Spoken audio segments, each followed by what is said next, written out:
உள்ள அப்படியே பூ மாதிரி இருக்கு பாருங்க. பார்க்கும்போது கண்டிப்பாக உங்களுக்கு சாப்பிடணும்னு தோணி இருக்கும்.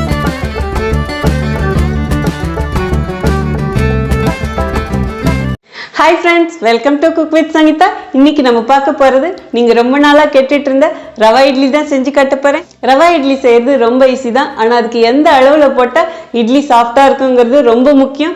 ரொம்ப எளிமையான முறையில் சங்கீதா ஸ்டைலில் செஞ்சு காட்ட போகிறேன். அது மட்டும் கிடையாது, இந்த ரவா இட்லிக்கு தொட்டுக்க கார சட்னி இருந்தால் எப்படி இருக்கும் அதுவும் செஞ்சு காட்ட போகிறேன். நம்ம சேனலை யாரெல்லாம் இன்னும் சப்ஸ்கிரைப் பண்ணலையோ சப்ஸ்கிரைப் பண்ணுங்கள்.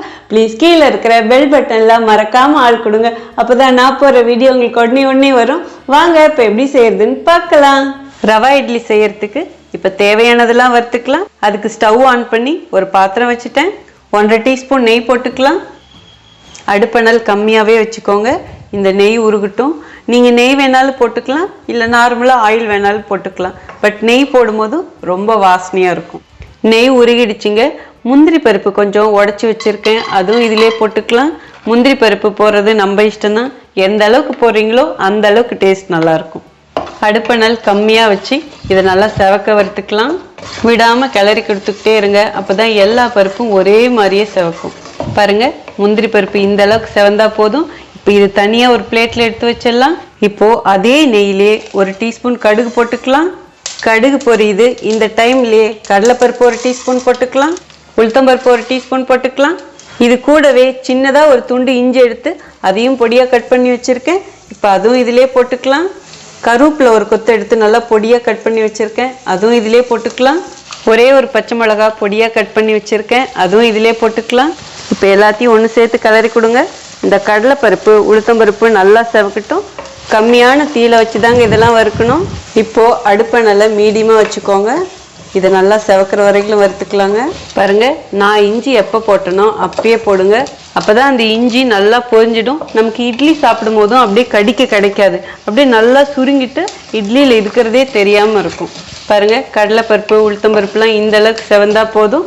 இந்த ஸ்டேஜில் 1/2 டீஸ்பூன் பெருங்காயப்பொடி போட்டுக்கலாம். இப்போ இதுவும் சேர்த்து கிளறி கொடுங்க. 1 கப் ரவை எடுத்து வச்சுருக்கேன், அதுவும் இதிலே போட்டுக்கலாம். நீங்கள் எந்த கப்பில் வேணாலும் போடலாம். அதாவது கிளாஸில் வேணாலும் எடுக்கலாம், கிண்ணத்தில் வேணாலும் எடுக்கலாம், இல்லை மெஷர்மெண்ட் கப்பில் வேணாலும் எடுக்கலாம். இந்த மாதிரி கிண்ணம்னா கண்டிப்பாக உங்கள் வீட்டில் இருக்கும். ஸோ அதனால தான் நான் இதில் அளவு எடுத்தேன். ஏன்னா இந்த கப்பில் தான் மற்ற அளவும் எடுக்கணும், அதுக்காக தான் சொல்கிறேன். ஸோ இந்த கப்பில் 1 கப் நம்ம ரவை போட்டிருக்கோம். அடுப்பணலை கம்மியாக வச்சு இதை 2 நிமிஷத்துக்கு வறுத்துக்கலாம்.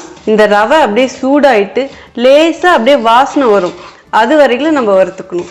இந்த ரவையை இப்படி வறுத்து செய்யும் போது தான் பிசுபிசுப்பு தன்மை இல்லாமல் இருக்கும்.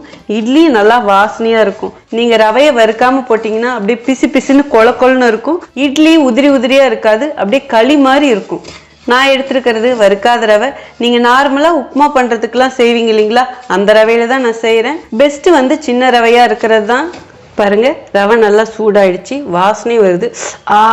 இப்படி தொடுறேன், என்னால் கையிலே பிடிக்க முடியல. இந்த அளவுக்கு இருக்கணும். இப்போ ஸ்டவ் ஆஃப் பண்ணிடலாம். இப்போ இந்த ரவையை உடனே வேற ஒரு பிளேட்டுக்கு மாற்றிடலாங்க. நம்ம வறுத்த கடாயிலேயே வச்சோமா இன்னும் நல்லா சூடாயிட்டு அதோட பதம் மாறிடும். அதனால உடனே வேற ஒரு பிளேட்டில் கொட்டிடணும். இப்போ இது இப்படியே வச்சிருங்க, நல்லா ஆறட்டும். பாருங்க, நம்ம வறுத்து வச்ச ரவை நல்லா ஆறிடுச்சு. இப்போ இது ஒரு பவுலில் கொட்டிக்கலாம். இப்போ இது கூடயே நம்ம தேவையான பொருட்களும் போட்டுக்கலாம். இந்த ரவா இட்லிக்கு தேவையான அளவு உப்பும் போட்டுக்கலாம். நான் 1/2 டீஸ்பூன் போடுறேங்க, நீங்கள் உங்கள் டேஸ்ட்டுக்கு ஏற்ற மாதிரி போட்டுக்கோங்க. இது கூடவே நீங்கள் எந்த கப்பில் ரவை எடுத்தீங்களோ அதே கப்லேயே 3/4 கப் தயிர் ஊற்றிக்கோங்க. 1 கப் ரவை 3/4 கப் தயிர். தயிர் ரொம்ப புளிக்கக்கூடாது, மீடியமாக இருக்கணும். இதுலேயே கொஞ்சம் கொத்தமல்லி தழையும் போட்டுக்கலாம். அடுத்தது பாருங்கள், முந்திரி பருப்பு பொரிச்சு வச்சுருக்கோம் இல்லைங்களா, அதுலேருந்து கொஞ்சம் வச்சுருங்க. அது நம்ம இட்லி ஊற்றும் போதும் அது மேலே வைக்கிறதுக்கு.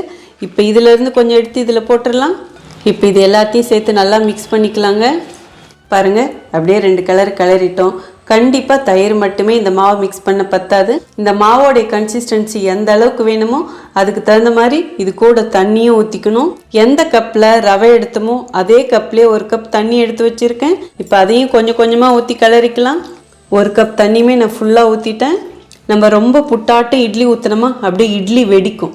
இப்போ எப்படி தான் கரைச்சி வச்சாலும் இன்னும் கொஞ்சம் நேரம் கழித்து பார்த்தீங்கன்னா அப்படியே கட்டி ஆகிடும். ஸோ லாஸ்ட்டாக நம்ம இட்லி ஊற்றும் போதும் எந்த பக்குவத்தில் மாவு இருக்கணுமோ அதுக்கு தகுந்த மாதிரி ஒரு தடவை பார்த்து அட்ஜஸ்ட் பண்ணிக்கணும். பாருங்கள், இப்போ இந்த அளவுக்கு நல்லா மிக்ஸ் பண்ணி கொடுத்தா போதும். இந்த அளவுக்கு மிக்ஸ் பண்ணால் போதுங்க. இது ஊறட்டும். அதுக்கப்புறம் நம்ம பார்த்துட்டு தண்ணி வேணும்னா ஊற்றிக்கலாம். இப்போ இது 10 நிமிஷம் அப்படியே ஊறட்டும். அதுக்குள்ளே இந்த இட்லிக்கு தொட்டுக்க நம்ம ஒரு கார சட்னி இப்போ பண்ணிடலாம். கார சட்னி செய்கிறதுக்கு ஸ்டவ் ஆன் பண்ணி ஒரு கடாய் வச்சுட்டேன். இப்போ இதில் தேவையான அளவுக்கு எண்ணெய் ஊற்றிக்கலாம். எண்ணெய் காஞ்சிடுச்சுங்க. இதில் உளுத்தம்பருப்பு 2 டீஸ்பூன் போட்டுக்கலாம். அடுப்பை நல்லா மீடியமாக வச்சு இதை நல்லா செவக்க வறுத்துக்கலாம். இதில் கடலைப்பருப்பு வேணாலும் போடலாம், ஆனால் வேண்டாம். ஏன்னா உளுத்தம்பருப்பு மட்டும் போட்டு செய்யும் போதும் இதுக்கு ஒரு டேஸ்ட் இருக்கும்.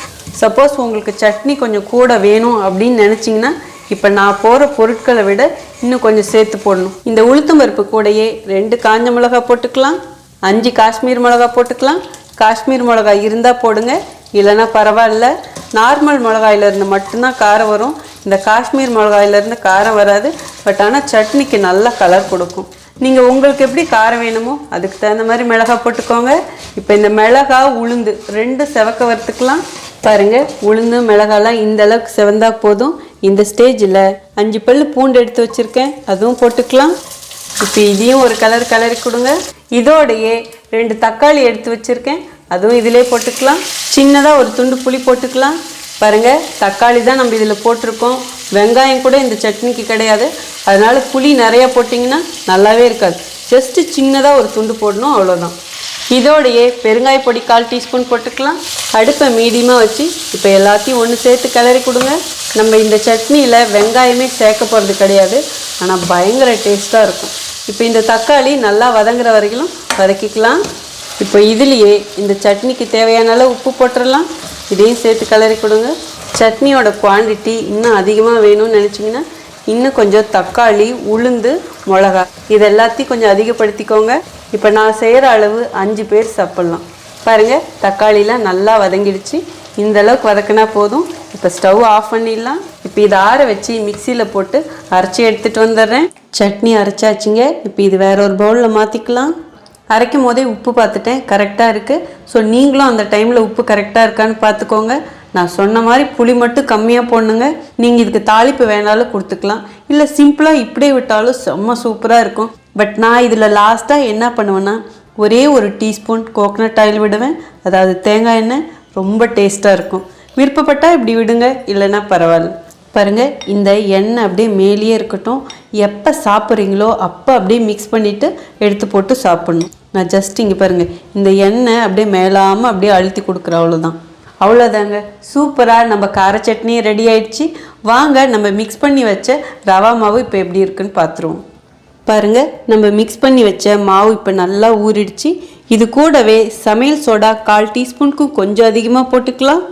இது போடும்போது தான் இட்லி நல்லா உப்பும், இல்லைன்னா அப்படியே சப்புனே இருக்குங்க. இப்போ இதையும் சேர்த்து மிக்ஸ் பண்ணுங்க. பாருங்கள், நல்லா கட்டியாக இருக்குது. இன்னும் 1/4 கப் இதில் தண்ணி ஊற்றிக்கலாம். எந்த கப்பில் ரவா அளந்தீங்களோ அதிலே தான் இப்போ 1/4 கப் எடுத்திருக்கேன்.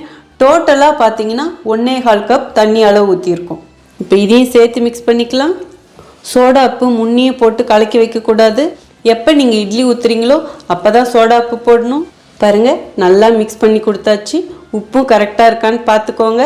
இந்த மாவோடைய கன்சிஸ்டன்சி இந்த அளவுக்கு இருக்கணும். நான் முன்னாடியே சொன்னது தான், ரொம்ப திக்காக இருந்தால் இட்லி வெடிக்கும், ரொம்ப லூஸாக இருந்ததுனாலும் கொழன்னு இருக்கும் இட்லி. இந்த அளவுக்கு இருந்தால் கரெக்டாக இருக்கும். இப்போ வாங்க ரவா இட்லி எப்படி ஊற்றுறதுன்னு பார்த்துருவோம். இப்போது ரவா இட்லி ஊற்றிக்கலாங்க. அதுக்கு இட்லி தட்டை எடுத்துக்கிட்டேன், அதில் நெய்யும் தடவி வச்சுக்கிட்டேன். நம்ம பொரிச்சு வச்ச முந்திரி பருப்பை அப்படியே இதில் வச்சுக்கலாம்.